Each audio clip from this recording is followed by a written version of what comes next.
They were celebrating cancer survivors as well as Cancer Society volunteers on this Thursday in the run-up to June's Relay for Life.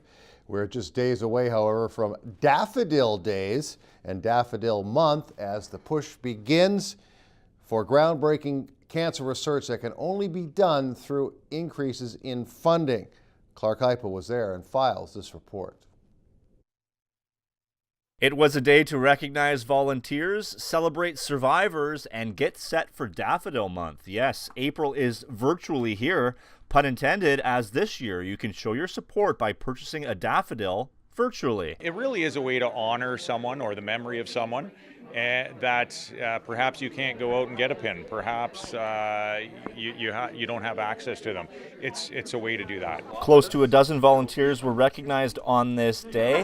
One of those members received a 50-year volunteer recognition. Florence Kirkham first volunteered with the Canadian Cancer Society back in the 70s in Streetsville. A lot has changed in 5 decades. When we first made bandages out of sheets for a hospital for cancer patients. Now, how much has changed in 50 years? I think a lot. It wouldn't make a bandage today and send it to a hospital. No. And I did door-to-door down there, and I started door-to-door when I moved to North Bay. I did the Daffodil campaign. I did a Relay for Life. I had a team for 14 years, and I got bad arthritis now, so I can't do the door-to-door anymore, so I still do the Daffodil and the Pink Ribbon campaign. And what keeps you coming back? Why is this so important to you? Oh, family. We've got lots and lots of family that have cancer and have had and still have, yes. Callander resident Lisa Dupuis was celebrated in 2 very different ways on this Thursday.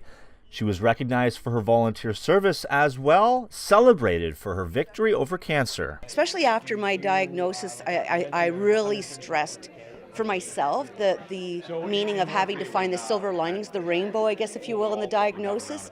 And so having volunteered with the Canadian Cancer Society before, I knew that they were going to be one of those silver linings, one of those rainbows. They had programs, services that I could access, people I knew in the community already that I could reach out to, other people who had gone through cancer.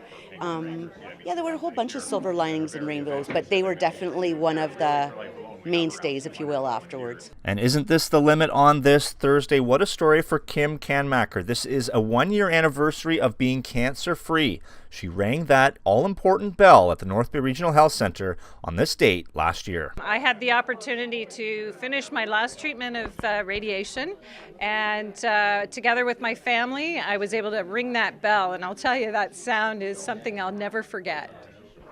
Now, you and Tracy in your Blue Jays gear, many people not giving them a chance this year. 70 wins, that's it. I think they deserve more of a chance. What's your thought, having just got back from spring training? Absolutely. It's such an inspiring time of year.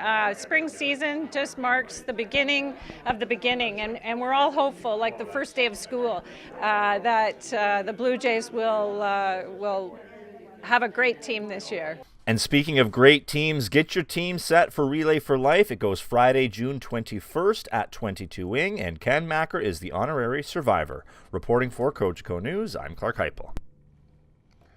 Yes, Blue Jay fever. Clarke has it for sure.